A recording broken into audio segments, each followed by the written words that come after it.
Crowds of mourners and protesters gathered Sunday in a Minnesota city where the family of a 20-year-old man says he was shot by police before getting back into his car and driving off, then crashing several blocks away. The family of Daunte Wright said he was later pronounced dead. The death sparked protests in Brooklyn Center late into Sunday night as Minneapolis was already on edge midway through the trial of the first of 4 police officers in George Floyd's death. Brooklyn Center, a city with a population of about 30,000, is located on the northwest border of Minneapolis. John Harrington, commissioner of the Minnesota Department of Public Safety, said at a middle-of-the-night news conference that marchers had descended upon the Brooklyn Center Police Department building after the Sunday afternoon shooting. Rocks and other objects were thrown at officers, but the protesters had largely dispersed as of 1:15 a.m. Monday, he said. Harrington added that about 20 businesses had been broken into at the city's Shingle Creek shopping center. He said law enforcement agencies were coordinating to tame the unrest, and the National Guard was activated.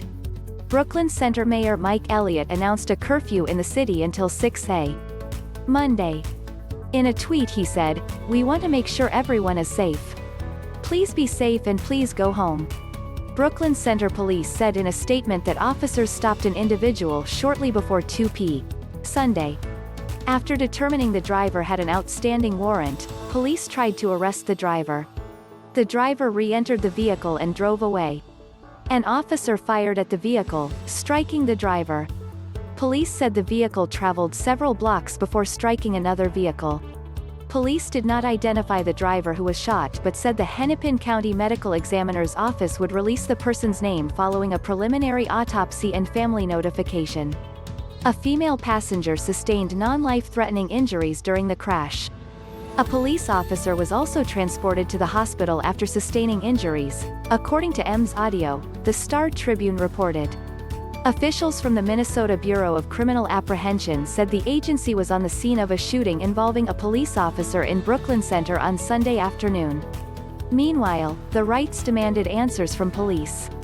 Katie Wright, Daunte's mother, tearfully pleaded for more information regarding the incident and for her son's body to be moved from the street.